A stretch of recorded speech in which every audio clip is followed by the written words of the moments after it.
Hello everybody, it's Brian for GadgetUnit.com, and today it's time for episode 43 of my question and answer series. So slowly scrolling down to the bottom so that you can see some of the questions that I will be taking a look at.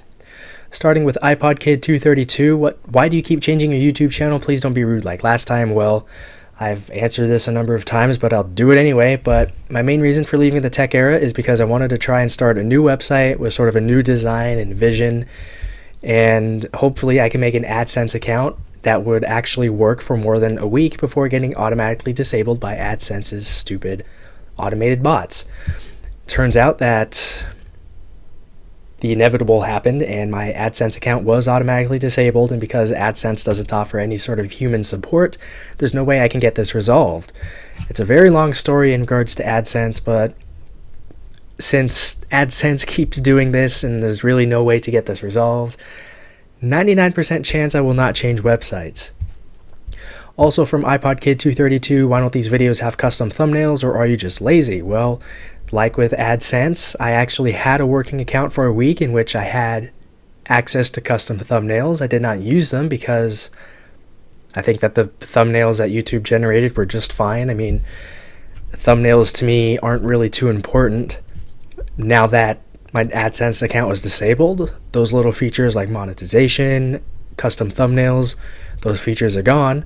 So I can never use custom thumbnails, not like I would anyway.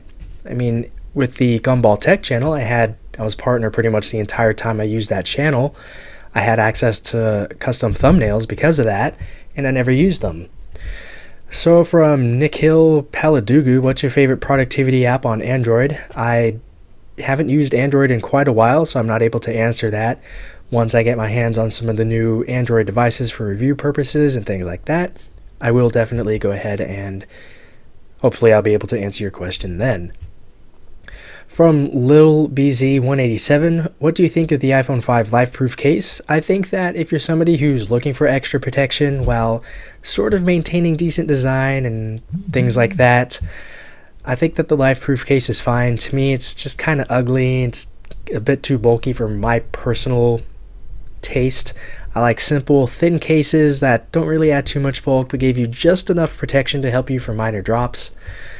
From Radcell8, it's weird seeing all the Apple fans, even people who run Apple-specific channels, admitting that iOS is becoming boring. What's Apple waiting for? Well, now that Scott Forstall's gone, iOS 7 is going to be really crucial for Apple. I mean, people are seeing all the cool things that HTC and Samsung are doing with their phones, and people want to give those a try, and Apple's not doing it, so they eventually switch over. And I don't know, they just have a lot of different things that they need to do. But I'm really considering switching. Probably the Galaxy S4 is my number one pick at the moment. Anyway, from ComputerKid1, thanks for the feedback. Okay, that's not a question, but the Zach125, what are your favorite Dreamboard themes and Winterboard themes? For Dreamboard, it is Boxor. For Winterboard, it is called D-Money, Demony. That's what I'm using on my iPhone 5 right now.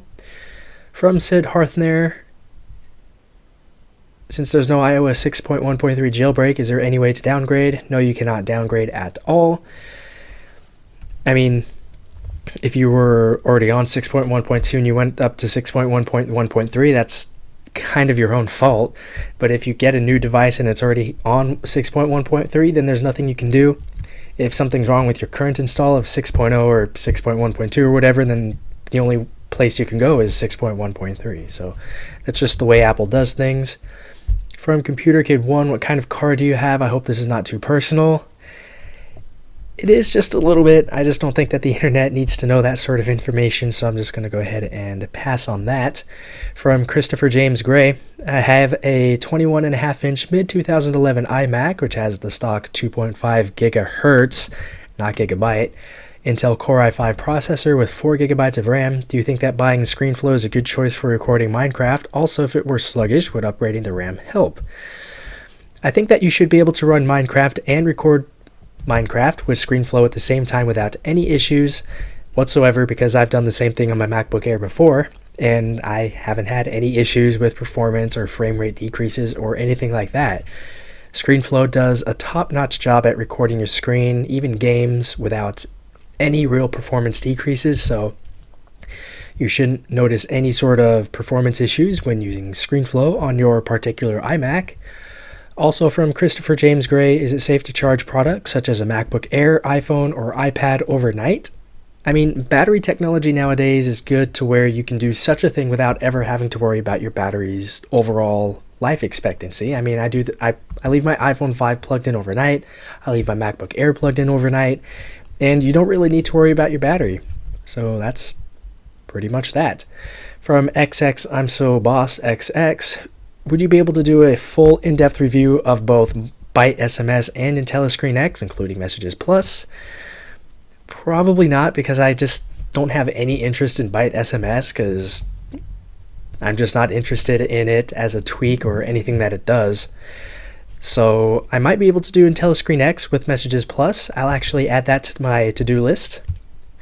From XX I'm So Boss XX, what is the best case for the iPhone 4S? Black. Looking for a cheap one as well. Well, every time somebody asks me what case for the 4S they should get, I always recommend the Switch Easy Eclipse for the 4 and 4S. It's a slim case, it's not going to add too much bulk, it's a simple case, so you don't have to worry about it being in some sort of ugly design that you're not going to like.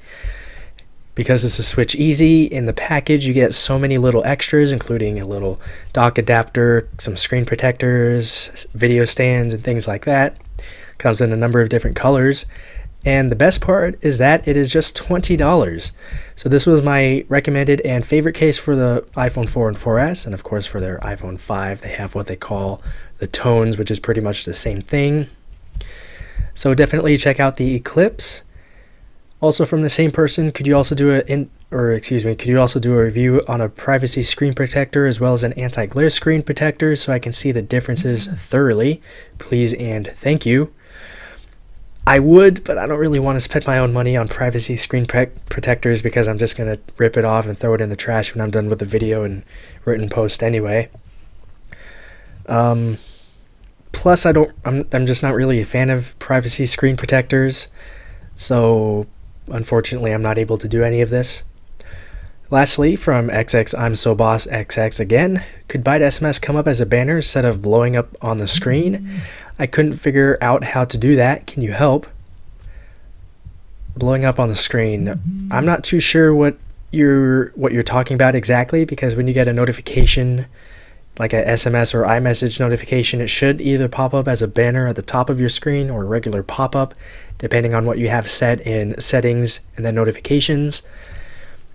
Unless you're talking about the actual Byte SMS app, because the Byte SMS app is basically a messages replacement. The last question comes from KPDK. If you were to choose between the Galaxy S4 and the HTC One, which one would you pick and why?